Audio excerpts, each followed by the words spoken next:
everyone, what's up? Welcome back to Adobe Live. This is a full week of illustration with some exciting artists, and we are back with Andy Espinoza. Hi guys. Yeah, it's great to see you all. It's great to see you all again in the chat. And this is our fourth and final stream of the day. We've had a really full day of some awesome artwork, and we'll be back again tomorrow for day 3s. But just to recap, let's take a quick look at the artists on deck this week. We started off with Dave Arcade at 9 a.m. Pacific time with Christine Arth, as well as Tracy Ching. Next was Aldo Crusher, who was just crushing it on the stream. And now we have Andy Espinoza. Andy, it's great to be back with you and to also see the work that you've been doing this week. Thanks. Yeah, it's great to be here. Yeah, you've been working on a really awesome fashion illustration, and we'll dive into that really soon. But I also just want to give a quick shout out to everyone in the chat who's tuning in from all over the world. Hello. We also have a really fun giveaway in 30 minutes, the Chat and Win giveaway, so stay tuned for that. Some fun prizes from Sticker Mule. And this stream is also the last stream of the week that we will be doing the Adobe Live Creative Challenge, which is the Inktober prompt of Roasted. So check out the challenge tab next to the chat for more info on that. But yeah, welcome back, Andy. Thanks. Yeah. You started working on your piece in Photoshop yesterday. Could you tell us a little bit about what you've been up to? And Sure. So I've just basically yesterday kind of went into this fashion illustration using just a soft round brush and just keeping it monochromatic. And today, well, after the session yesterday, I went back in and you can see where it was, you know, when I left off yesterday. I kind of went back in with the bristle brush, oil bristling brush, and kind of just added in some more values to the piece. And today my plan is I'm going to start going into the dress. Now, I've kept it monochromatic, and there's a few reasons. Like usually, you know, if you're on a deadline, you don't have time to go monochromatic first. But it's always good as a good exercise to every once in a while think monochromatically and then go in with color afterwards. I kind of tend to think like Rockwell. If you guys have ever learned about his process, it's actually pretty intense. You know, he there's actually a great book called Rockwell on Rockwell, How I Make a Picture. Probably one of the best picture-making books out there that I've come across. And it shows you his entire process from start to finish, you know, his ideation where he's just coming up with his ideas. And then he goes into his thumbnails. He goes into then his value studies, his color studies. Then he gets his props. You know, he's crazy about his props. He'll get like, you know, a specific button from you know, a Civil War outfit. You know, he'll order it and wait like weeks just for it to come in. Once he gets his props, his models together, then he'll do his full value, you know, tight sketch. You know, a drawing that's, you know, all in charcoal, the perfect value of his whole illustration. And then he hits up his black and white painting and then his color. And sometimes, you know, I don't personally go that crazy as far as my whole process, but I think there's a lot of value to sometimes thinking in terms of monochromatic and then going in with color afterwards. So I start off with the skin here monochromatically. Now the dress, I'm just gonna jump ahead and I'm just gonna go straight into it with a little bit of color. Admittedly, this dress is just white, but there are subtle colors that I'll be trying to pick out here and there throughout the dress. So that way, kind of showing the form kind of turning. First thing I'll do is I'm gonna think in terms, it's a light dress, but I'm thinking in terms of a mid-tone light dress before going in straight highlights. It's very, there tends to be times where you want to go straight in with the highlights and the brightest, you know, lights that you see in all the, you know, in a piece. And I want to kind of subdue that and kind of wait for later to before going into that. You know, you want to build it up from midtones out. So maybe the midtones, you're starting out, and then you go out to maybe, you know, the secondary dark and the secondary light, and then you want your very strong highlights and your strongest darks to be the very last thing you do.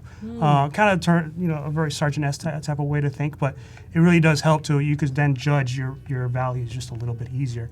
And same thing with the face, right?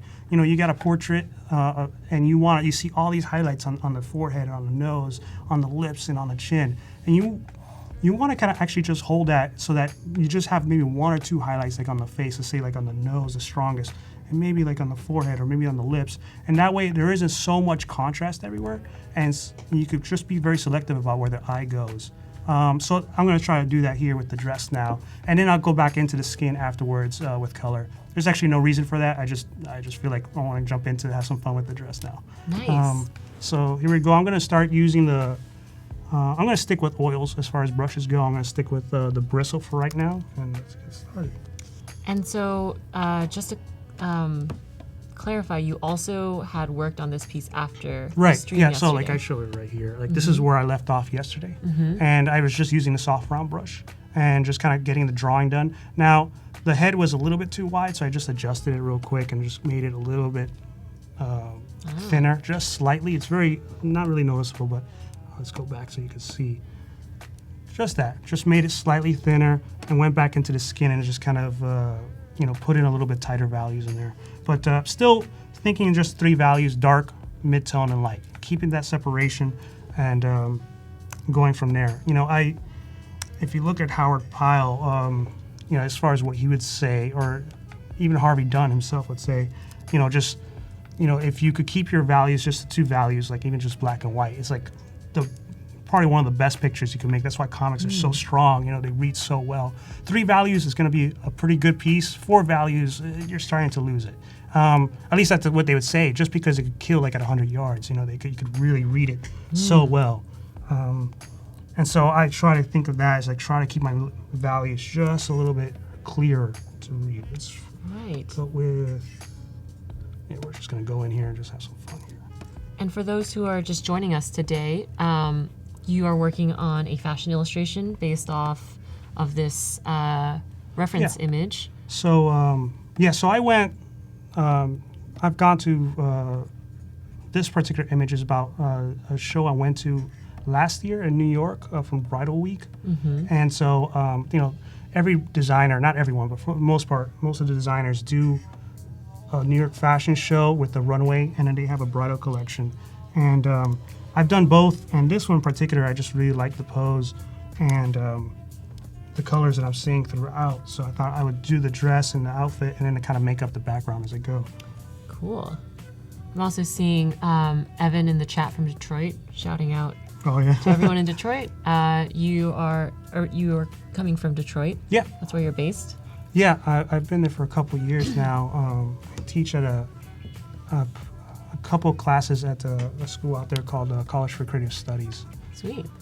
So, it's great to see other Detroit folks. Yeah, shout out to everyone hailing from Detroit. Cool. So I see that you're adding in some colors now. Yeah. Can you talk a little bit about, or just maybe what's on your mind as you're doing this? So I'm not really, honestly, it's almost my mind is turned off in the sense where I'm just kind of seeing the colors and I'm working, and just going straight in with the basic subtle colors I'm seeing. These are going to seem too saturated, and they're going to just see too much. But in this first layer, I always like to think of it as just putting in all the colors you see, and then you're going to subdue it, and then you're going to go back in and tone them down, pick out which ones you like and which ones you don't. So it like almost some of my portraits that I do, with analog, with like pastels, it always looks like a clown at first. And I know that because I want it to be saturated. Then I just think about, okay, I'm going to destroy this and push all the values down and then just bring it up slowly, like it's just emerging. Like you always hear the sculptors saying they want to make it emerge from their marble block. I almost feel the same way where I just build it up, destroy it in some way. So in this case, I would just probably put in saturated colors everywhere. Then maybe just throw in, maybe push the opacity down just a little bit and just bring it up slowly. Wow, that's so cool to hear you talk about this process. If any of you all also have questions, feel free to ask in the chat and we will pick Andy's brain a little bit. And I love the oil brushes. I mean, I feel like they work very similar to oils, and traditionally. And so, I don't know, I feel like I just have a good understanding of it from right off the bat on Photoshop. Some people, they just get scared with oils because it mixes like automatically with what's going on underneath it. And it's just a little bit of a confidence thing where you just get a little bit confident with understanding color and how they mix. Putting down one layer, then putting down another layer on top of it. I know from my experience, just teaching students, they freak out about that. They're like, oh no, I don't know what's gonna happen if I put this color on top of it. And they like the definite dryness, immediate dryness, I should say, of, acrylics or something, and so, or, the airbrush on here or something like that. But I think it's good for you to take the time to learn about what colors mix and what don't. It just adds so much to the piece and understanding. I like what you said about just having the confidence of knowing. Yeah, and it applies to all other different types. You know, if you're using like the watercolor brush here or the markers, you just get a good understanding of what's going to happen when you start kind of mixing them on top of each other. Cool. We have a cool question from David Wood. He is a traditional painter too and starting to learn digital painting, and has noticed that digital painting and learning that is helping him with his traditional painting. And Absolutely. wants to know if you've had that experience, or if not, what has been your experience with the two? It definitely has helped. Yeah. So the immediate thing you notice is how quick it is. You know, with just doing paintings on Photoshop, you don't necessarily are thinking about what materials. You don't have to necessarily pace it back and forth and wondering, okay, if I mix this, acrylics with etching ink, what's going to happen? Is it going to even work? Is it not? And then, that process you're immediately skipping over because okay, this is Photoshop. Whatever brushes you pick, it's going to immediately work. Now, you also don't have to worry about drying time. So all that doesn't seem that big of a deal. But when you're in the moment and you're really getting your illustrations out, those precious minutes or even 20 minutes or whatever does really help you. Just I got this idea, I want to go for it. Let's go. Of course, the other thing is the undo button. Just you make one stroke. Okay, I don't like it. You just do it again. You just do it again until you get that perfect stroke. Honestly, with analog or traditionally, you don't have that privilege. So you got to be more precise, and you got to be you got to live with every mistake you make or every mark you make per se. I think there's benefits to both of those. So on one side, you're free to experiment. You're free to just go for it and just see what's going to happen. If not, you just undo it. On the other side, it just makes you much more conscious of every single mark you make, and I think there is a benefit to that, so that you're realizing, okay, you have to be confident about what you're doing. If you make a mistake, there's a confidence in saying, it's no big deal. I'm going to try something else, or I'll start over. It's not the end of the world. So there's not a fear about making mistakes. And there's a confidence in being able to tackle anything that happens. So let's just say, okay, I'm going to make this face. I've fully rendered it out. And then what if I just take, I'm going to take watercolor. I'm going to make it all red. So I'm just going to take watercolor on top of it. And I'm going to throw in gesso. And just, what happens? And maybe it gets a snowy effect where you can barely see that face underneath it. And so then that's a question of, okay, am I going to freak out because maybe that nose was covered a little bit more than I wanted it? Or am I going to try to figure this out? It's like problem solving. And okay, maybe I take my pencil and just kind of figure out how to kind of round that off and maybe show a little bit more of the face or bring it back, So that's the benefit to traditional, is you're learning to deal with that. But digitally, it's much quicker, and you're able to experiment with those without any fear of making a mistake. And so I think the best way to go about it is to get the best of both worlds, try both of them out, and one will inform the other, much better. And so I think that's the way I've always approached it, and it's certainly helped me out. I like to do a lot, even process work right here on Photoshop. It just helps out so much. I have, I drew out this big illustration. Let's just say it's like kids playing on the playground. Okay, what am I going to do as far as color and value? Well, you could just bring it up on Photoshop, put 4 of them, the same drawing in each corner. And one of them, the top left corner, you could do it very dark, maybe, with just a few highlights. How about the top right one? You have it all mid-tone with just a couple darks. Same thing with the bottom left, make it to all degrees, and then you can step back and be like, which one is the strongest picture? Which one is it that's gonna read the best? And so you could do that easily on Photoshop right off the bat. While traditionally you have to do it you have to get each sheet of paper, do them all. It takes a long time. Same thing with color, same thing with any other process work. So I think there's so much benefit to just kind of even playing with both. Yes, definitely. Hope that answers your question, David. And actually related to some of what you're talking about in terms of having confidence, it kind of reminds me of something this painter Dice Tutsumi said to me once, which is this point that he was trying to make about a lot of master painters. You'll notice a quality of effortlessness in their work, and I think a lot of that comes with the confidence and willingness to make mistakes. Absolutely. Because they're not, then they don't end up being mistakes. Versus being very cautious, with what you're doing and afraid to put down colors or whatever your line. which, you know, maybe when you're starting out, if you're like trying to even replicate a master paint piece, you know, you might not end up with the same exact feeling overall, even though you could like replicate it exactly because of that sense of effortlessness or confidence. Absolutely. I think you learn to trust your ability. You know, you learn to trust all the marks that you're making, and even if maybe it wasn't the right marker first, you learn to trust that you're going to come out at the end of it, you know, figuring it out. You know? And that just takes a lot of practice, and the more you do, the more it's like it's building up that vocabulary of yours to be able to say, okay, I came across this situation, how can I tackle it? Okay, I'll throw this brush stroke on there, or I'll throw this color on it, or I'll just throw this materials, or whichever. And so the more practice you get, and the more that you're seeing yourself succeed, you know, in some ways, sometimes even failing and succeeding, the more it adds to that ability to be able to kind of add more to your pictures, and just growing as an artist in general. So yeah, I totally agree with that. And kind of related to that, I'm seeing in the chat Kyle asking if he can make a brush suggestion, and Kyle's actually in the studio with us, right behind the camera. And Kyle notes you might want to try the Old Faithful or Sargent later in the piece. Oh yeah, I've tried those. I love them for sure. Nice. Old Faithful is great. Nice. So what I'm doing here is I'm just blocking it. I'm not even thinking about it. I'm just kind of blocking in the basic colors that I'm seeing. So beautiful already. And the way I actually approach skin compared to gowns myself is very much similar to almost the way if you look at a Sargent painting or Sorolla or Anders Zorn, the way they're approaching it. And what they do is they're trying to control the viewer and where they're looking. So all the detail and the tight values and tight brushwork is usually either on the face where he wants the focus to be on, or the hands. Usually the hierarchy is like, number one face. I'm talking specifically like a portrait or just someone sitting.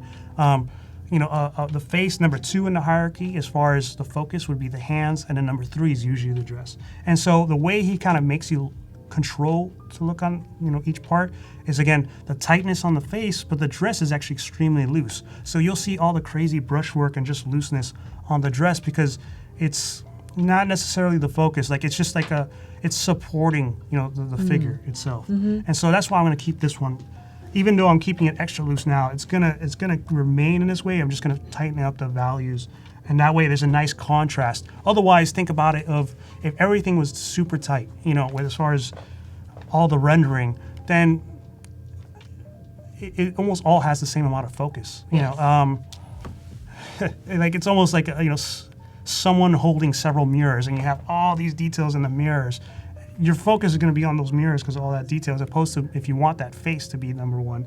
And realize that's not always the case for every composition or every drawing you do or illustration. Sometimes maybe you want the building to be the number one focus. So then you would do all the detail on that building. But just controlling your viewer by the details is how I like to think about composition. I'm loving listening to you talk about all these like technical thinking. It's very inspiring. It makes me want to just go home and like paint for hours and not talk to anyone. We also, if you're joining us just now, we're with Andy Espinoza, day 2 out of 3 of our illustration live stream, and this is the 4th and final stream of the day. We have a couple of fun things going on during the stream today. We have a chat and win giveaway, and you can see the timer for that down here, so that'll be in just under 10 minutes. The way it works is that in order to enter, all you have to do is participate in the chat when I give you all the signal, and a winner will be randomly chosen from the giveaway to win a 100 sticker pack from Sticker Mule, and that can be of a sticker of any design that from you. And we also have a fun promo link that anyone can check out at stickermill.com/Adobe Live, and you can get a free sticker pack of 10. So that giveaway will happen in about 9 minutes now. And today is also the last day to do the Illustration Creative Challenge for the week. You can find more info about that in the Challenge tab, which is right next to the chat. And as per yesterday, we are going to we have an illustration prompt that's related to Inktober. So today's prompt is all about creating something that is inspired by the theme of roasted, whatever that may be, food or otherwise, other things that are roasted. Make sure to submit that. We'll be reviewing submissions in about 40 minutes.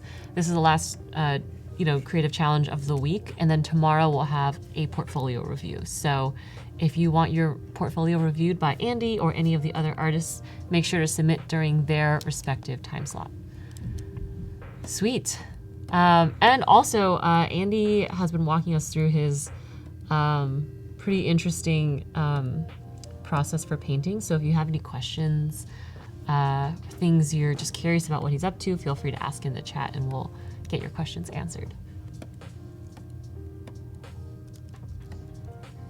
I'm kind of curious. Where's I heard there's one person from Detroit. Where are some of the other places that weren't getting? Yeah, where's everyone from? else hailing from? We are in San Francisco right now, and it's early afternoon. I'm also curious about what time it is where you are.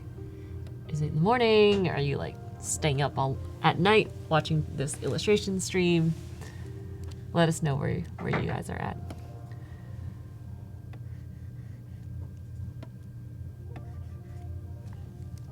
Oh, cool. We have a lot of international viewers. We see Kelly Penfold, who won the giveaway in Tracy's stream, coming from Ontario. Val is in Sacramento, St. Paul, Portugal. Awesome. Paulo just had dinner. Jan is in Oslo, Norway. Angie's from Colombia, Maryland. Cool, welcome. Thanks for joining us, everyone.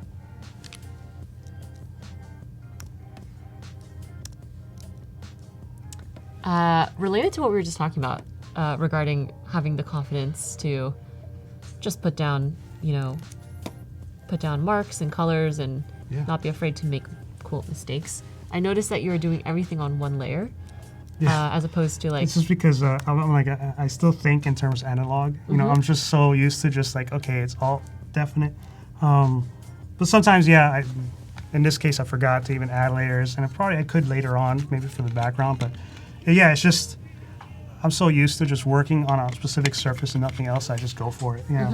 I'm sure there's benefits to having more layers, and like I said, I've done it before. But in this case, I'm just seeing what happens. Yeah, like if you decided, for example, you wanted to adjust the pose of her right arm, how would you do that? Would you Just try repaint to it. Yeah. repaint it? Just Okay. go for it. Yeah.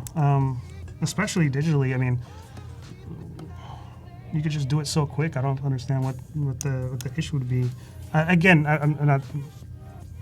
There's definitely benefits with all the layers and breaking it apart, and nothing against that. But it's just the way I think. It's just like, okay, well, I gotta fix it. Let's just go for it. I won't sit here and worry so much about what the outcome is. I guess maybe that is part of the confidence thing. It's like you've failed so much, it's no big deal. It's like you just shrug it off and go. I like that. It's like it's kind of like rejection therapy, like failure therapy. It's like I've just failed so much. It's like I'm not even phased. Yeah, like if the arm was on like a different layer, maybe if you wanted to like move it up 2 pixels, Oh, it definitely, would just be yeah. like arrow. Yeah. Yeah. But yeah, that's pretty cool. It's cool to see this confidence. Working on one layer, that's confidence, I think. Probably. Yeah. Haven't seen that on the stream yet, I guess. I've seen that a couple times before. And it's also, I think, a time consideration Definitely, yeah. too. No, it's probably much smarter to go with different layers, and I will for the background. Ah, I see. Okay. So again, not necessarily very exciting to see here, but I'm just kind of blocking in the basic colors, and then we're going to go from there. But I disagree. I think it's very exciting and I'll interesting. switch up the brushes, to some of other Kyle's brushes here, to the Old Faithful and the Sargent. And once I get past this layer, that's how I typically do. Like the bristle, I feel like you're just making the fun marks. You're getting the basic colors in there, and then you get into a tighter brush that lets you kind of put maybe even thicker paint on there, and you're just building on top of that. Building. Extreme Photoshop. Extreme Photoshop. Yeah. Yeah. It's Photoshop level 100.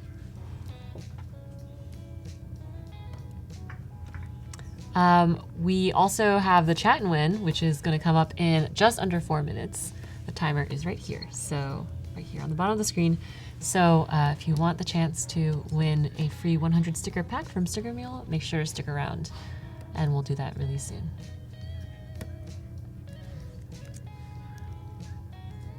I also want to give a shout out to our awesome mods who have been super quick with giving us all the links and references to what we've been talking about. Thank you all for joining us, Tim and Val. I'm seeing Kyle here popping up in the chat saying, don't forget to save. Oh, yeah.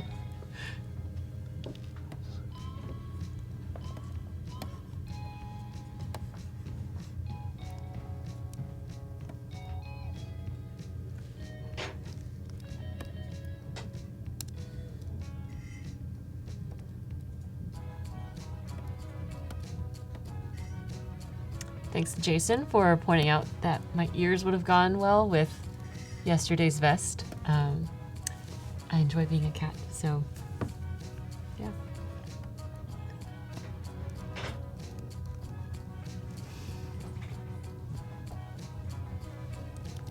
Is it okay maybe later, like if we have time, I could show like some of the artists that Oh, I like to see from the past? Like some of the definitely. illustrators? Okay. Yeah, We we can could bring it up. pull some up. And also, I think yesterday we talked about looking at a sketchbook or two.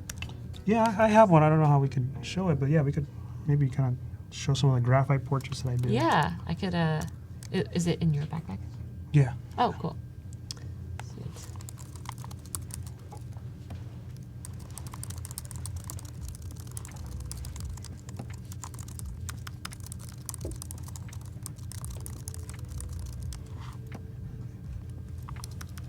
Sweet. I agree with Val in the chat who says that she loves the subtle purple that you've been adding. Yeah. It's really nice.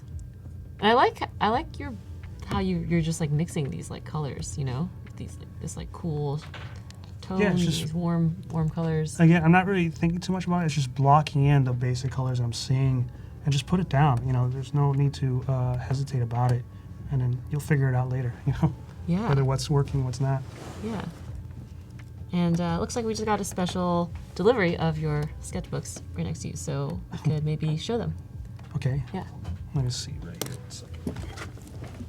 Um, Sorry, what I'm going to show you is, I think it's an A3 or A4 size moleskin sketchbook. And one, the large size, I don't know if you can see it, where are we? Okay. You know, the large size is pretty neat just to have and take with you. You know, I'm taking this to shows. It's great to also just drop on the table if you're on a meeting and let them flip through it, just for the large size of it.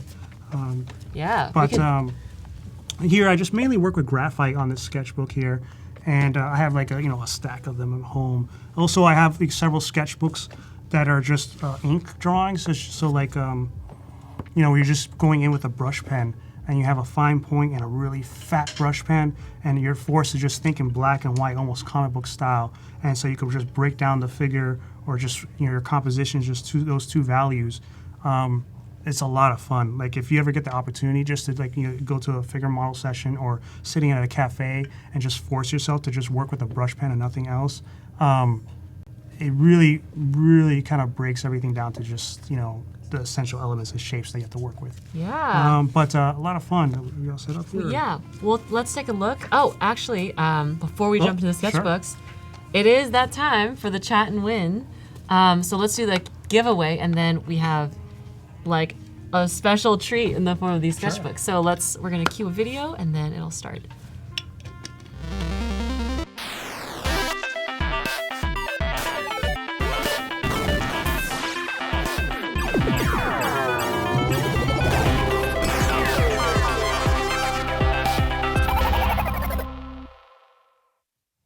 All right, everyone, it's time for our chat and win.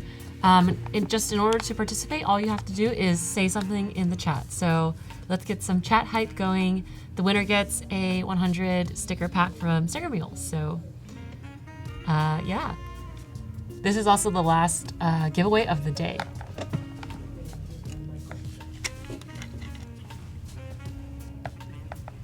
seeing a lot of people in the chat.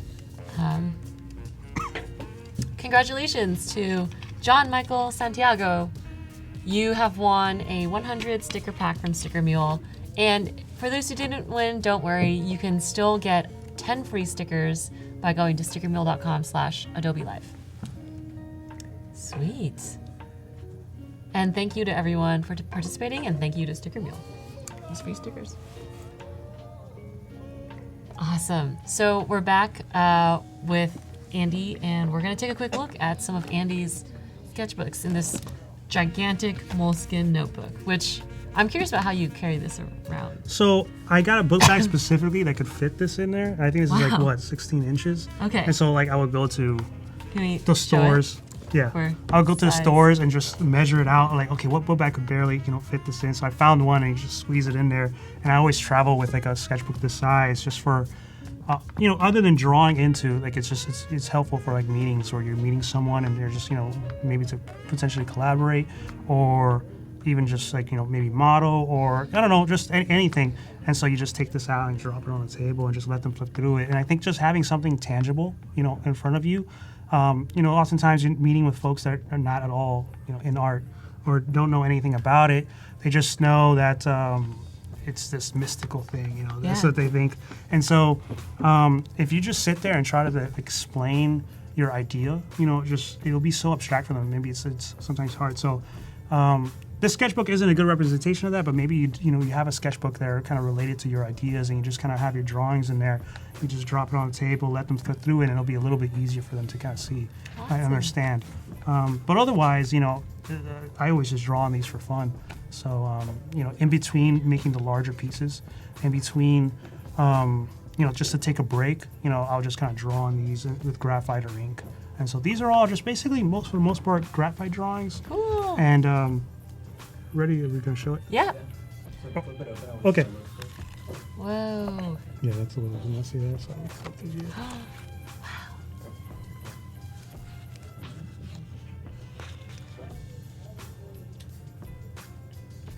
But I always, for the most part, I'm using like a 6B. Oh, it's a little. Yeah, if you lift it up there, that might be a little bit easier. For the most part, like a 8B, 6B, and then like a 2H. Now this is a little messy because this one's a little bit older, but as it gets there, you'll be able to see it just a little bit easier. And it's just all fun graphite drawings. People just sitting there, and I'll just draw them or sketch them really quick. That's so amazing.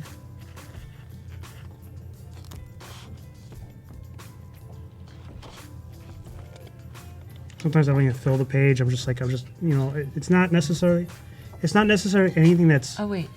Sorry, should we flip this? Oh, sorry, okay. Keep going.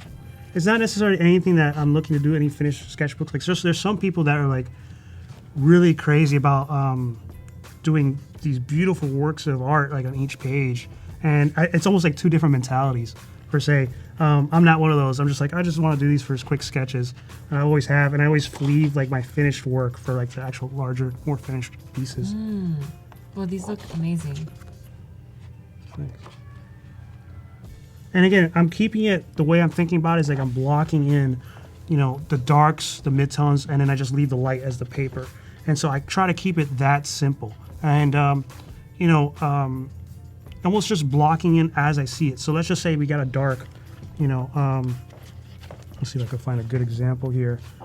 Like this dark of the hair, I'll just go straight in with the 8B or 6B and just block it in right off the bat. I'm not necessarily interested in building it up. I'm just kind of getting it out of the way. And I guess you could say that's kind of the same mentality as like a painter, where it's just like they got to put down that brush stroke right off the bat. And it's, there's one artist by the name of George Pratt who would talk about not necessarily painting the figure that you're seeing, but painting the air between you and the figure.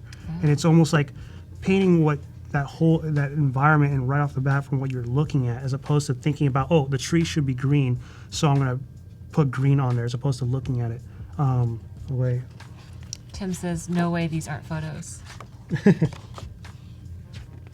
So yeah, it's a mix as far as what I'm drawing. Sometimes, like in this instance, it's just someone watching Netflix or just watching TV, and I'll just draw them. Others are just cafes, I just sit at and will draw. Especially like you know, when you gotta take a break and walk out, just why not just leave your place and just walk to, you know, a coffee place and just draw for a while. Yeah. So do you try to work this into your routine normally, or is it just like a casual, candid thing that you do? Yeah, so there's times, I'll admit, there's like big chunks of time where like, okay, this week I just want to do nothing but drawing in my sketchbook in between. And then there'll be like weeks where I don't. And it's just like, it comes and goes in waves. But definitely if I'm really trying to think about the trying to plan out the pieces I'll do in the future, I'll definitely work with that, figure out the process for that. So let's just say I have this idea of like 3 people just standing around a table, right? I don't want to just go straight into that. I want to do process work for that. So I'll get my sketchbook out, I'll plan it out, do thumbnails, and then I'll, you know, if I get some folks to pose for me, I'll then take that, you know, either if I'm drawing from life or from reference, I'll then take that and just plan it out even more in my sketchbook. So I have sketchbooks solely just for process work, and other ones like this one, which is just graphite, you know, studies. For the Cool. most part. And again, not finished. It's just I'm just throwing on a portrait on the page and I move on. Wow. And then let me see what else. David Wood wants to know if you fix the drawings or what stops the graphite from smudging. I don't. I should, but I've always found that fixatives, particularly with charcoal, it changes the value, and so I never really did. But with these, yeah, it smudges a little bit. It's not like, you know, there's a little bit on this page here, but it's barely. I mean, it's never been an issue for me per se. But it's probably smarter to fix these. But I personally never did. Incredible. There you go. Just a lot of portraits, really. It's just for fun, just to take your mind off of your piece, your larger work. And it's always great practice to just really kind of hone in on it. Here's even some ones I've cut out. Oh. You know, just to have. Like that. Oh, wow. Yeah, that's it. Jan says, I want to start drawing now, and I completely agree. Yeah. There you go. Sweet. Thank you so much No, for no sharing. Yeah. And you know, it's good just to build up a nice stack, and it also feels good to look in the corner of the room and just have like a ton of sketchbooks. And the best feeling, and I know we've all felt it, and I've all had it, where, you know, you do sketchbooks, you forget about it for a year or even longer, and then let me put this aside here, and then you come back to it and you're like, wow, I drew these. You know, these don't actually. I thought they were terrible, but now that I'm looking at it, they're pretty good. Yeah. It's always the best feeling. And so, and you're flipping through several of those sketchbooks, you know, let's just say you have 10 of them or 8 or 5, and you're going through all of them. It's like, wow, I did all this work. Yeah. And it just makes you realize how busy you are. You know, sometimes you think, man, I'm just not doing enough. I think we all get that, where we're just like, you know, what have I done these past few days? But then you look back and really see you actually are pretty productive. So definitely recommend it. You know, just having sketchbooks just for fun and just something that you could practice in, you know, for the most part. Even just like looking at work that I did the night before, like when I wake up in the morning and I'm like, oh, this was actually kind of nice. Yeah. Like, but I thought it looked bad or something because I One was of the like best sleepy things, yeah. or whatever. One of the best things to do with your work is to always step away from it, you know. And Yeah. so, let's say you do a piece and you think, oh, what was I thinking? Am I blind? You know, and so, you know, instead of throwing it away, and I guess, you know, in Photoshop, instead of deleting it or just putting, you know, just put it to the side, maybe put it in your desktop or something. Yeah. So you can remember about it in a couple days. You come back to it, and once you have fresh eyes, you stepped away from it for a long time. You actually see you'll see, hey, this isn't that bad, or you know, there's something to work with, or maybe you'll see exactly what's actually been bothering you. Right. You didn't see it at first because you were honed in. Right. You were all in the zone with it. And sometimes the most obvious, you know, mistakes or proportion issues or just, I don't know, just elements that are off place, you'll see it right away when you come back with fresh eyes that they, you know, took a nap or you slept or you know, you went out to eat and come back, you'll see it right away. And it's just that first second, Yes. you know, that you see it and the gut reaction you have to it is like, oh, wow, or oh, man, that's terrible. Go with that. You know, you want to go with that gut reaction. What's most obvious to you and just tackle it right there and then because it's the most honest. Yeah, and sometimes other ways that I like to do that to just get that like fresh eye experience is like I'll print out my work. You know, I'll take whatever context I'm looking at it in, whether it's on my screen or on my piece of paper, and I'll like try to do the opposite. So if it's on my screen, I'll try to print it out and look at the paper. That's great, yeah. Or if it's on my it's on a piece of paper in front of me or on a wall or a mural or something, I'll take a picture and I'll look at it on my phone. And sometimes just even like taking a screenshot and looking at it on my phone helps me somehow. It's just like the frame is different. Yeah. So you could try that too. Another good resource too is having a friend that's just very brutally honest with you. Yeah. And so I've done that where I'll take a picture of what I'm working on, or screen grab it and then just kind of email it or text it to a friend, and she'll be like, she'll just immediately tell me it's not working, or fix this. And sometimes it's not the response you want, but it's the most honest, and you got to go for it. So, maybe she'll say, oh, that head looks funny. And you're like, oh, what were you talking about? No. But it's honest and it's true. Yeah. And so then that gives you a nice perspective. So if you have a friend that you could just always kind of maybe share some of the work with, if you're kind of struggling, that might be a good way to go about it too. Do you have people like that? Yeah. In your practice? I have one that I sometimes kind of go to and be like, if I'm struggling and I'm not sure what it is, I'll just kind of, text it and wait to hear back. Yeah, same. It's really valuable. I think it's like actually really cool as friends to almost like mentor each other, peer mentorship. And it has to be someone that you trust, right? That they have that same eye as you do, and that, that they could relate. If you're showing it to your mom, it's not, you're not going to get the response you want. They're going to think, great. Oh, yeah, it's great. It's great. Yeah. You don't necessarily trust that. Or I think even someone who understands what you're trying to do with your voice and your aesthetic, because, if they're like, this is not realistic, but then you're like, no, it's supposed to be like stylized, or, it's not 100% realistic, whatever. I think having someone who also gets it is valuable too. Sometimes the most brutal answer of like, Andy, you're just doing the same thing over and over again. I've seen this like 10 times. That's the hardest, because you want to grow as an artist, you want to move, you want to try new things, and you don't want to be stale. It's just for your own sake. Yeah. And sometimes that can be tough, where they kind of, tell you, why don't you try something different? And then it's ultimately like on you, if because the feedback you're getting from someone is like a gift, right? Definitely. But you decide where you want to take your art. So. Oh, yeah, that's why you don't take all the feedback that you get, right? Someone might say something and like, okay, maybe I could see how they could have that perspective on it, but you're the ultimate decision. You're the all controller of your images, so you just kind of pick and choose what you think is valuable, and then you go on from there. And sometimes you go in a different direction that was suggested to you. Yeah, and that's okay. That's all about the process of image making and having your own voice. Is like, okay, and if you make a mistake, you learn from it, and then you move on. It's not the end of the world, but it's all part of being your own artist. It is like what you were saying about having confidence. Definitely. In the beginning. Yeah. Jan, Val also has a very interesting suggestion, which is to flip horizontally a piece that you're working on to, see what are like what's like not working here, because sometimes your brain just gets used to like the image that you're seeing, and when you flip it, you're like, oh, it's like all slanted one way, or like the arm is like not proportional. Yeah, sometimes it becomes obvious what's going on just by doing that. Yeah, and Jan asks if you can set a keyboard shortcut for that. I don't believe so. I also, just like Val, set my own keyboard shortcut for horizontal flip. Mine is like CTRL-W, so whatever works for you. But I think it's like a cool little trick that you can do.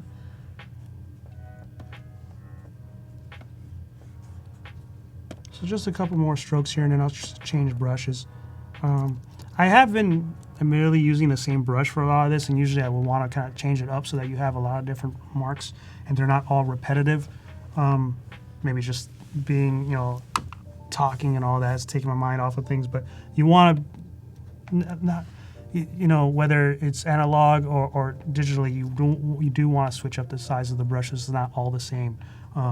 It's like, hatching all the same direction all over the place. I mean, that's certainly a way to go about things, but you want to have something to be able to kind of look on and really kind of find interesting by having a different set of sizes to work with. Yeah, it's like what you were saying earlier about like having that contrast in the like fidelity of detail on like the dress versus the face. Yeah. And so that's where your eye goes, is where it's maybe more like higher density. For those who are just joining us, we are with Andy Espinoza. He's working on a very beautiful and very inspiring fashion illustration. This is day 2. And to answer your question, Jan, these are Kyle's brushes, I believe. Yeah. And we are going to be experimenting with a couple other brushes by Kyle too. This is day 2 of 3 in our stream, and we just did our daily giveaway, the last one of the day. But we also are just over 13 minutes away from the challenge submission deadline. So if you'd like the chance to win a year's free subscription of Adobe Creative Cloud, make sure to check out all that info in the challenge tab, which is next to the chat. It's pretty straightforward. Every day we've been asking and inviting you to create an illustration based off of the Inktober theme of the day. So yesterday was Tranquil and today is Roasting. And you can submit that in the link in the challenge tab, and we'll be reviewing that in now just a little bit under 13 minutes. So make sure you get those in. And then tomorrow, instead of doing a creative challenge, we will be having a portfolio review day. So if you want any of the artists from Dave Arcade, Tracy Ching, or to Andy Espinoza to check out your portfolio, make sure to submit it during their segment, and we will be reviewing 2 portfolios per segment.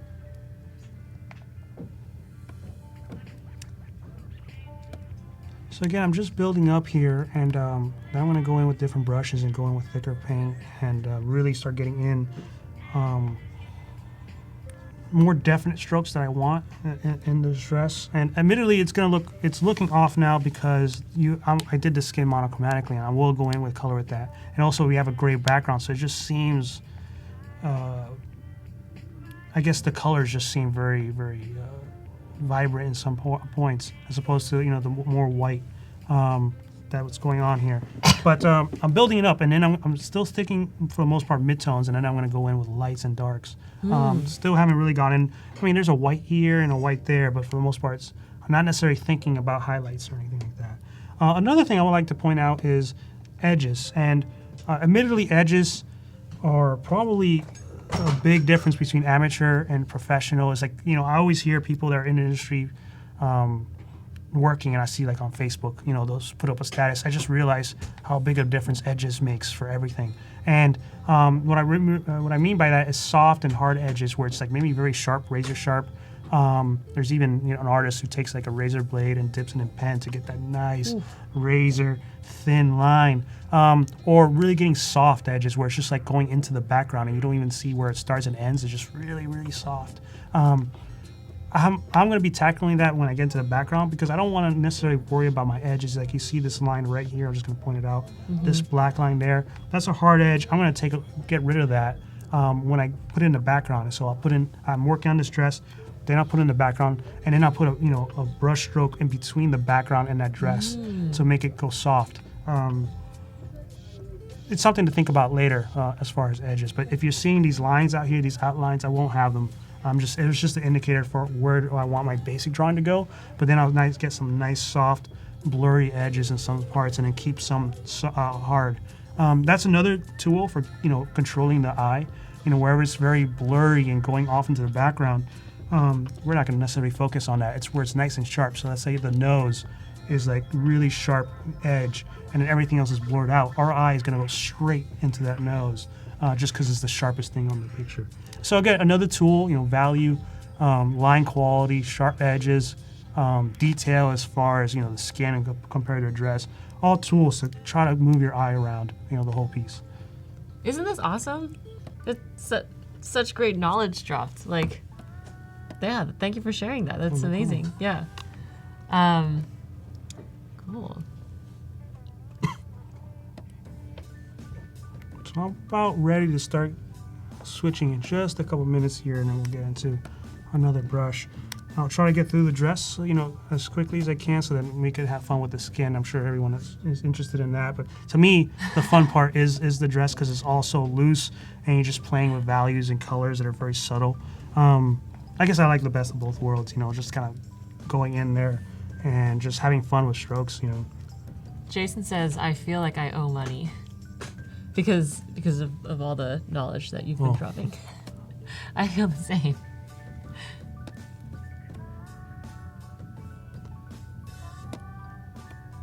Tim says, I would say the dress is white and gold, which is a funny meme. For those who don't know. That's an old one. Yeah. Oh, man. Well, how old is it? Maybe 2 years? I think so. I mean, in the internet, that's ancient. Yes. I just love how you do, like, where you're working right now with your brush. It's like iridescent almost. Like how you have that that hint of the blue in there. Mm-hmm. It just looks so cool. And like the contrast between the arm right where you were, it was like just really gentle. Well, you know, speaking, I gave that analogy, like, you know, seeing the tree and you're just thinking, okay, I'm going to paint it green because that's the way I think it should be. Mm-hmm. But when you look at that tree, and I think all the artists that are on here just know that, you know, there's so much more colors in there. So see, I think there's like whole movies based on that, where there was that scene where they're looking out the window and they're pointing it out. You know, there's always subtle colors going on. It's not just pure white. There's all these little subtle colors. And then you build on top of that. And that's the way I've always kind of approached it. Like, it's just like hair. It's not necessarily black. You know, there's a lot of subtle, you know, greens, or where the light's touching it, you get all sorts of different colors. And you kind of want to play with color that way. And, you know, trust that maybe these colors seem like it shouldn't be on the hair or whatever, but when you step back and when you look at it, it kind of blends together. I mean, I think that's the whole thing for a lot of, you know, digital painters who, you know, I think like Greg Mullins and all that, where he's throwing all these beautiful colors in there. When you step back, it's like a full picture that, you know, you wouldn't even think about, you know, throwing in there. Yeah, and even like, for example, how you are handling the shading on the side of the dress, where, you know, in the picture it's like a little darker, like instead of just taking, I don't know, like a black brush and making it like 10% opaque, you know, it's actually like this purple kind of hue. Mm-hmm. And that kind of subtlety is really cool to watch you building this.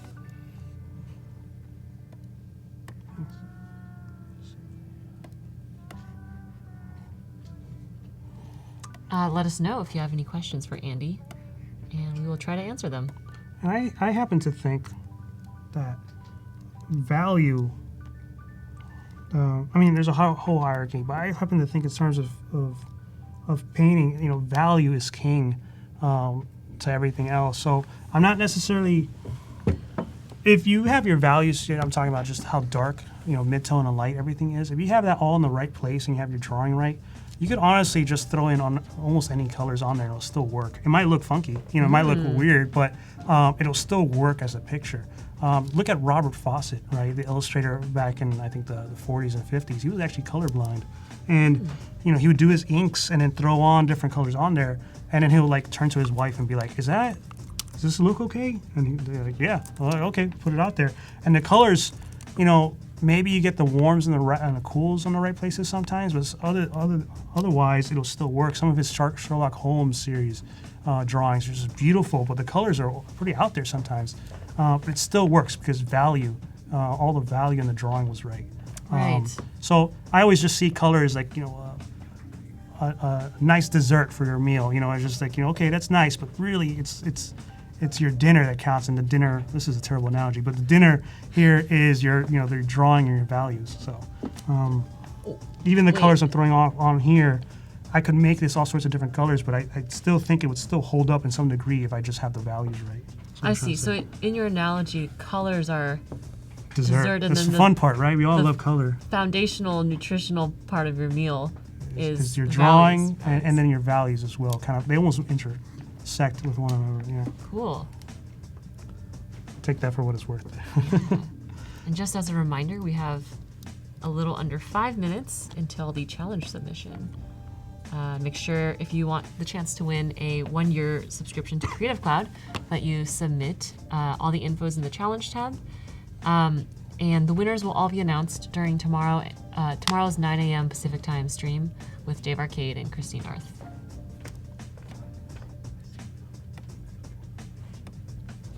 So cool to see this as you zoom out. Yeah, you definitely want to, you know, step away from it and take a look at it, whether it's small or large. I know a lot of artists, you know, have a small version on the top left corner, so they can always have that perspective of what it's like zoomed out and zoomed in. It's like in analog, you just kind of step back. You know, you stand up and step back from it, and you come back in. It's all the same thing. Okay, so. Have you ever done very large scale pieces, like almost like mural or installation size? I think the largest I've done is about 72 inches tall, 6 feet. Nothing compared to what you did, right? 6 feet. Yeah. Wow, that's really long. Yeah. That's like a person's height. How big was yours? That you did recently? Yeah, I've done like pretty large pieces, like Yeah. 14 feet tall by. I haven't feet. achieved that level yet. I gotta do that. My next project, I guess. Yeah, I think the main thing with that is it's actually quite physically taxing to draw while you're on a ladder. Do you have to get off the ladder and go back? Yes, you have to. Like, if you're trying to do what you're doing right now, which is zooming out a lot, you have to like climb down the ladder and like walk back a How little bit. often would you say you have to do that, or A do you lot. just trust yourself up there and be like, you know what, Yeah, this will eventually turn out to you be. kind of have to take a screenshot with your brain. Okay. You're like, okay, I see it. Yeah, I always wondered about that. Yeah. Yeah, but I would say like if you're painting a very tall mural, for example, the bottom third will go much faster than the the top third. Okay. Yeah. That makes sense. Yes. Yeah, one day I'd like to try it. I- Over in yeah. Detroit, they have this whole area called Eastern Market, which is all murals, just nothing but murals. Wow. I think I've seen a couple here in San Francisco that look great. There's so many beautiful murals in San Francisco. Street art is like incredible. It's very rich here. I'm curious if any of you all are in places where there's a lot of like public art or street art as well, and let us know if you are. Maybe you could post up if there's like a favorite piece that you see every day that we could all check out. Wow, this time flew. Time flies when you're Alright. learning a lot. So we're gonna try the Old Faithful that Kyle recommended. Okay. There it is. We'll go regular size.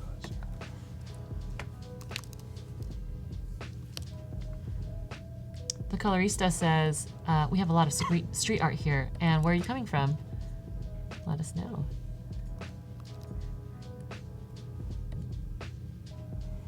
So now I'm going to go in a little bit more definite as far as exactly what I'm seeing and get it just a little bit tighter here. And so I'm just being more conscious. Like I said before, I had my mind turned off. I was just putting down the basic colors I'm seeing. Now I'm going to tighten it up just a little bit more. And it's also a perfect time to let you know that we have 1 minute and 20 seconds left on the challenge submission clock.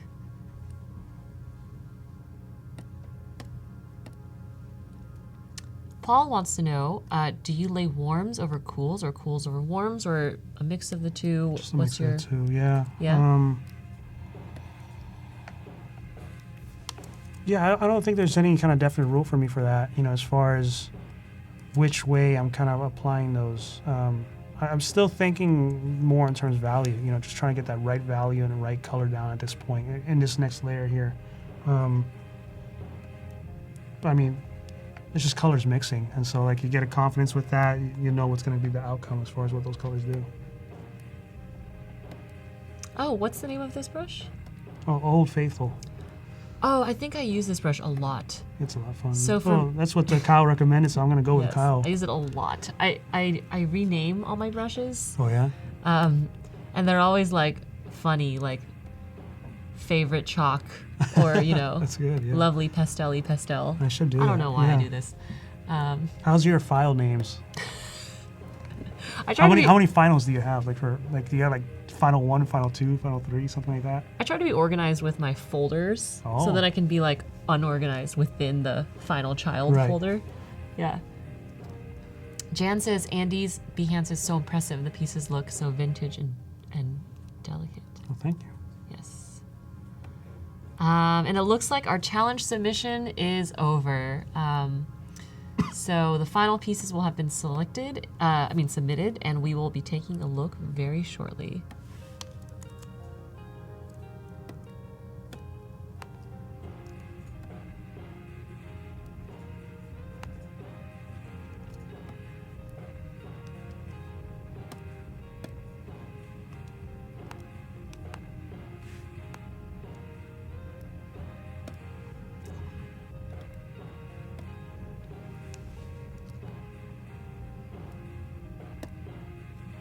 Cool.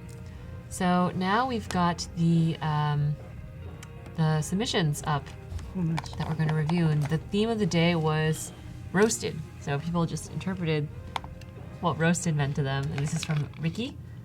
Looks like a character who has perhaps gone through some ordeal. Yeah. Yeah. Well, that's great. And it tells a story just in that simplicity of just having the goggles off. Yeah. And then you're just seeing, the shape of where the goggles were. And like either her face is dirty or it was like really sunburnt. That alone, it just like tells like a great story, and just kind of implies so many things that when you wonder what's going on. Great drawing. And the clear values, I did this yesterday, but I want to keep on, honing in on it. Clear values of the dark hair compared to the neck just reads so well, and just that alone, just those shapes, makes it a strong, read. Yeah. Nice. Thank you, Ricky. This is from Amaltia. I remember, similar work yesterday. Yeah. Yes. It's got this like very cute dog. I wonder if these are the same characters, and that would be really cool if it was this continuous. I do remember the green shirt. Yeah. Yeah. Yeah. Nice. Really nice piece. Yeah. It's a really cool like screen printing approach that you're taking with like combining these basically two colors. Definitely. Yeah. Very nice. So we're going a bit out of order, but this is from Mikhail, who also had, I noticed, submitted earlier his French fries. But yeah, here we have a disgruntled, perhaps, egg being roasted. Yeah. That's cool. Yeah. Yeah, very nice. I think that I do like that you have that orange, as far as the egg, into another place. You're kind of throwing color around so you can move around just a little bit easier. Right. Nice. Cool. Thank you, Mikhail. This is also another recent piece. It looks like it was done analog in like a notebook. Oh, is this Totoro? It looks like Totoro. Yeah. Yeah, lovely. We were just talking about our favorite Studio Ghibli films earlier in this stream. Yeah, that's a really nice drawing. Yeah. Great control with, I'm assuming that's a pen or just basically ink, right? Great control of the media, it just reads very well. Yeah. Also in the chat, I see Francis Vallejo saying Andy is my hero. Akira says, hi, Uncle Andy, and he'll know what this person means. Yeah, Francis. Honestly, if you guys get a chance, type in Francis Vallejo on Google and take a look at his website. Really one of the best artists I've kind of come across. His charcoal drawings are excellent, his portrait charcoal drawings, and just his illustrations. And he just finished a big project recently, and hopefully he kind of makes an announcement soon of what he did. Ooh. But great artist. Really check him out. Shout out to one of my Francis. personal. He's saying his hero. He actually is one of my personal heroes. That's a fact right there. So check out his work, Francis Vallejo. One of the best out there. Sweet. I love it. We also have this submission from Elias. It looks like it might be a title card or something, and maybe it's like a hot day or some kind of warm environment. Yeah, I think the composition is pretty neat where the eye is moving towards the left on there. You have the big mass on the right side there. I think we sometimes get in the habit of having everything on the center. So if any opportunity where you're just throwing it, you're kind of moving the composition around where your eye is maybe focused on one corner or one section that's not the center. I think that's just always a good exercise, and I always encourage everyone to play around with what you could do with that. Yeah, cool. This is by Irene, and it's this character being roasted by a pig. Yes, poetic justice being roasted. And I like that it's like kind of has this ink quality to it. Very like on theme with Inktober, especially. I always find myself that I forget about Inktober until it's happening and everyone's posting about it. Yeah. So I'm like, oh man, I missed the start of it. But it's a great thing to kind of just play with ink throughout the whole month. Yeah. Really encourage everyone to play with ink throughout this month and just keep on posting it. Might as well. Yeah, and you can hop in at any time. Like, there's not. Oh yeah. Don't feel pressure to feel like you have to do. You don't have to do one a day. You don't have it's to okay. do anything. Yeah.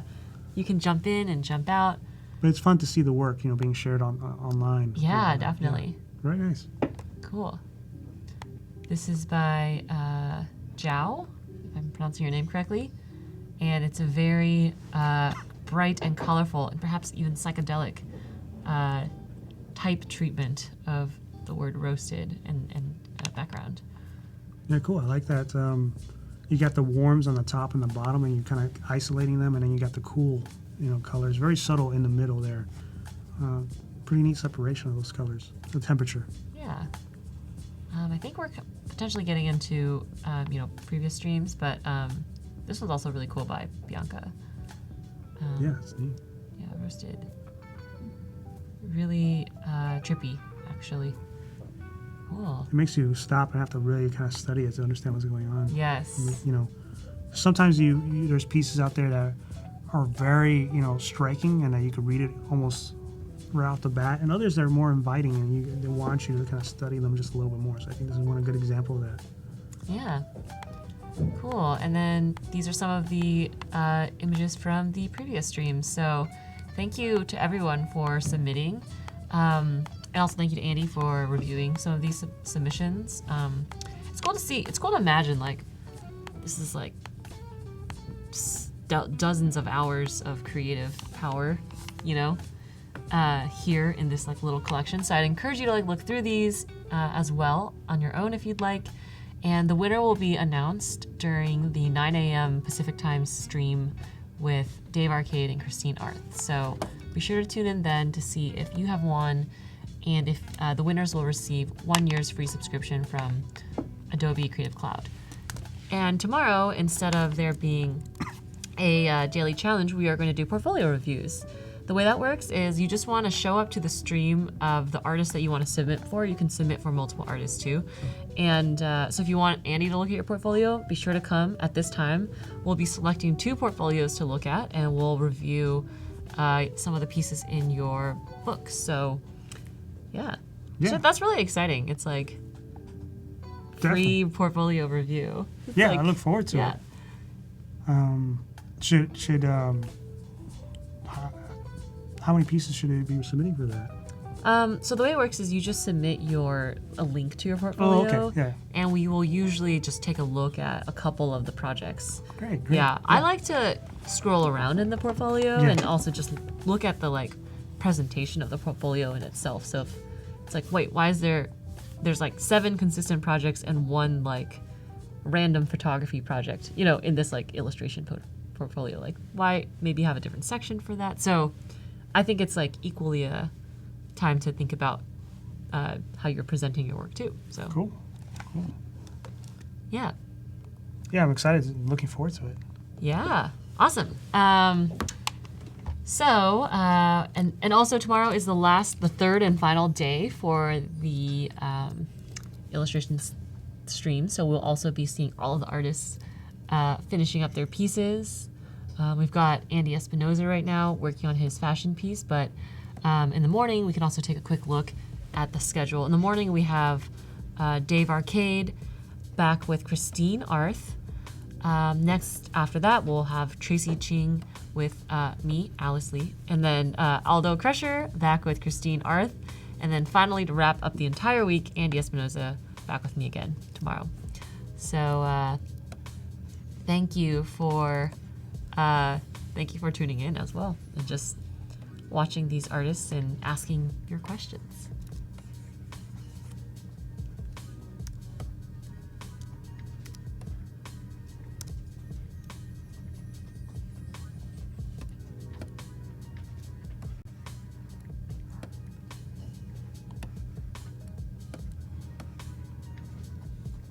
So you can see the Old Faithful is, putting on thicker paint on there as opposed to getting your streaks that you got going on, right in this area here, where you can see it. And so, you definitely want to leave some of those streaks on the bottom here. Those are some fun brush making. You can leave it in a couple spots. You're not necessarily going over all of it. You're picking out the spots that you're going to go a little bit tighter on. So I'm going to say maybe this area I'll keep a little bit tighter, and then let me use black here. Maybe I'll go in slightly tighter along this area. There you go. This area and maybe this area. But as it's going down, I'm going to keep it looser and looser, and that way you can see the layering of the paint that you're going to go about it. So that's my plan. Can you tell us a little bit about your brush settings, if you've customized them at all?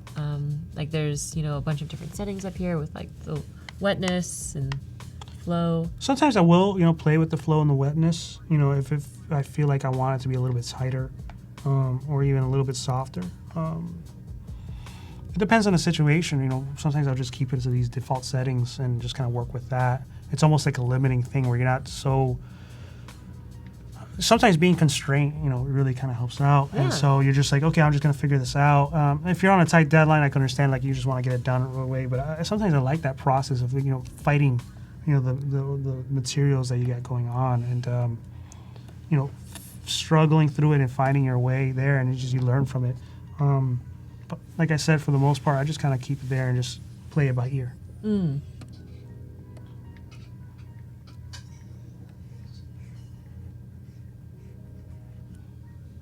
As far as composition goes, I've kind of mentioned it. I definitely recommend folks check out Dean Cornwell, his paintings from the 1940s. So Dean Cornwell, D-E-A-N, and then his last name Cornwell, C-O-R-N-W-E-L-L. Probably like one of the best, other than Rockwell and a few others, some of the best compositions out there you could find. And some of those old-time illustrators were just so good. If you ever end up in New York, there's just so many places you go, but like the Society of Illustrators in New York is like a really, really great spot to maybe see some of these paintings up close from some of those illustrators. One of my favorite spots to go to, when I hit up New York. There's even, I don't necessarily know if they allow folks in there all the time, but like there's even a place called the Illustration House in New York that lets you kind of visit and see some of the new illustration, not new illustration, but some of the illustrations from the past. So like you might see a Bernie Fuchs or a Jeff Jones ink, or Frank Frazetta or any of those artists, and you could hold them in your hands sometimes. Oh, It's wow. always a great experience. I'm actually going to New York in 2 weeks, so Oh, really? I'll take your suggestions. So as far as Yeah. illustrators in New York, there's murals from like, the St. Regis Hotel has the Maxfield Parrish mural in the bar. If you just go to the bar, there's a beautiful Maxfield Parrish mural there, and they'll just let you in just to look at it. There's a Dean Cornwell mural at Mural 51 restaurant at the Warwick Hotel. And so there's a lot of different murals from like all those painters from the back then that you could just walk in there and just kind of take a Wow. look at.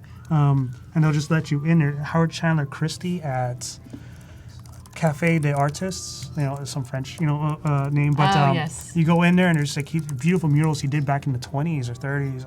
I never know my dates, but somewhere around that time, and you could see a lot of figurative paintings right in there. What's the name of the one at the St. Regis Hotel? So the St. Regis Hotel, the actual name of the bar is the King Cole Bar, and King, and then COLE, and very famous. And it's the painting, the Maxfield painting in person, it glows. Wow. And if you Google it right now and see pictures, it actually doesn't look that great, but it's something to see in person because it's a dark room. Should I look at it right now? Sure, Can you yeah. pull it up? It's a dark room and it just seems to glow, so you definitely want to see that in person. Oh, is it this one? Yeah. Oh, That's the my. King Cole. Very famous. There's even stories behind of what's going on in there, Yeah, maybe which I'm sure you could look up get it up online. on the screen behind us so everyone could. Sure. Yeah. The Good. image quality Take a typically on Google isn't that great, but the Society of Illustrators also has the beautiful Norman Rockwell mural at the bar as well. So if you visit the Society of Illustrators and go upstairs to their little restaurant area and go up to the bar, it's just a beautiful. Oh, I've seen that. Rockwell. Yes. Yeah. Yes. Yeah, it's a little bit glary on some parts, so you got to walk around it just to see it, but it's definitely worth the trip to check it out. Yeah. Just so much, like in New York, I mentioned Joaquin Sorolla, who was like, kind of the same time as John Singer Sargent and Anders Zorn. Sargent he was all over the place, but he was like England and America. Sorolla was down in Spain, and Zorn was up in Sweden. But anyways, in New York, he spent about 10 years working on murals of all 13 provinces of Wow. Spain. And at the Hispanic Society of America in New York, which is free to go to, you can see the gigantic murals he did, and it's just all 13 provinces. It's very beautiful. So, Question though, where are all the female muralists at? Do you have any recommendations for public art, in that area by female artists? not in New York. Do you know of any? I follow a lot of contemporary female Oh yeah, artists. I'm talking about the past ones. Yeah. What are some gems to go out and see out in New York or just anywhere? I'm not super familiar with New York street art scene, but I guess I could just name like amazing Go ahead. mural artists. Let's go ahead and bring that out. There's a woman, her name is like Allison, I believe, but her muralist name, her street art name is Human. She spells it H-U-E, man. Okay. And her work is incredible. I think she's based in Oakland, actually, which is in the Bay Area, San Francisco, where we are. But I love her work. It's very lush, it's also very abstract, but then she also does a lot of like, realistic elements as well. And it's very surreal to look at, on the side of a corporate building or something. Or you'll just drive, I've sometimes just driven by like a random building and I'll see her lush work on the wall and I'm totally blown away. Oh, great. Yeah. Yeah. I know of one, I'm forgetting the name though, that's I think based in Los Angeles, and she does a lot of work. If I popped out my phone, I could find it like in 2 seconds, but yeah. I know LA, there's just like a lot of big scenes for that. I know. There's such cool street art in LA.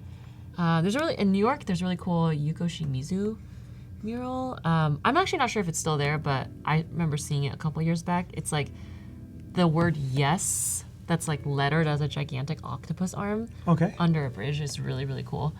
And Yuko Shimizu is one of my favorite like artists, contemporary artists today. She's very inspiring. I actually would recommend you check out her work if you're looking for like Inktober type of tips, especially because she does a lot of ink work, and I just noticed that she's been posting a lot about working with ink and tips on that. So Yuko Shimizu, check her out. Amazing. Not a muralist, but an artist by the name of Ashley Lovett, A-S-H-L-Y, and then L-O-V-E-T-T. I may have butchered that last name. Did I get it right? Ashley, Ashley Lovett.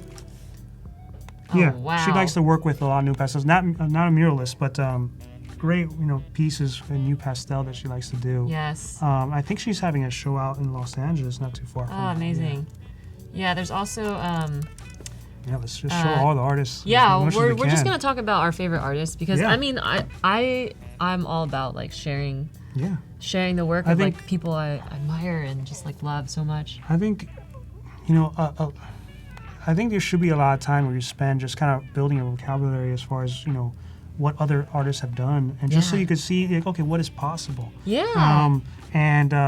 And learn from all that. So I think it's great to always try to seek out new artists every once in a while. Yeah, this is Amy Soul. Her work is just so incredible. I can't even like put into words. I just feel like when I look at this, I'm like, you took like part of my heart that I didn't know existed, and you like put it on like in a piece of artwork, and I'm just so moved and inspired whenever I look at her work, and it's pretty inspiring. And I'm also a big fan of James Jean. He also has done like a bunch of really cool murals or billboards in LA as well. Well, speaking of murals, of course, James Jean is. When I was going to school, he was it. Everyone wanted to be like James Jean. Andrew Ham is another great muralist. Andrew Ham? Yeah. H-E-M. Whoa. Yeah, beautiful stuff. You find it. I think he's actually out here in San Francisco. I could be wrong. But I know he just travels around the world and just kind of doing big murals all over the place. It's just beautiful stuff. And his gouache sketchbooks are great. Like, really take the opportunity. Look it up, Andrew Ham gouache, and you'll just be amazed by what he does. He just goes to different locations, and he just like, okay, like when he was out in Detroit, he just drew a couple houses in there with gouache, and it was just like, wow. Whoa. This is a recommendation from David Wood in the chat, Dame Laura Knight, and also really beautiful as well. Thanks for sharing, everyone, and also thanks for sharing some of your recs too. Let us know if there are any artists, that you want to share their work, because it's just so inspiring. And I just love it when you just look at someone's artwork and you're like, oh my God, they just somehow like drew a piece of my soul, or there's just something I just love so much about this person's artwork. So yeah.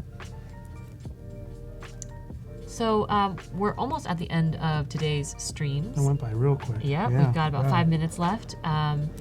Thank you to everyone for joining, for all of the questions, all of the giveaway entries, all of the challenge entries, all the enthusiasm. And also thank you to Andy for, just sharing so much knowledge and inspiration as well.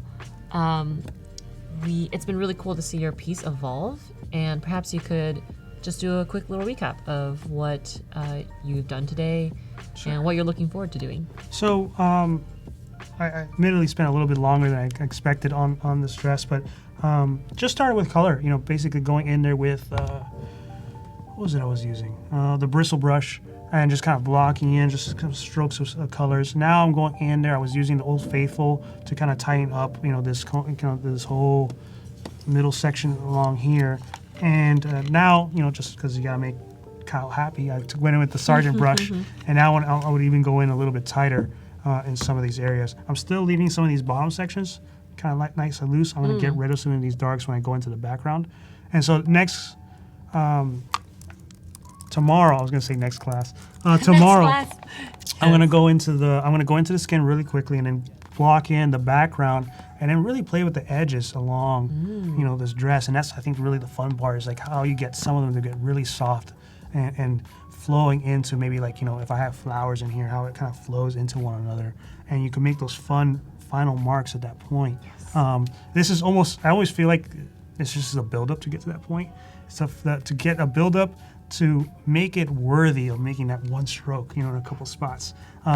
Or like on the face, you want to make it worthy of putting that nice highlight, stroke on that one spot. So it's like a build-up. It's like preparing the surface, for that one.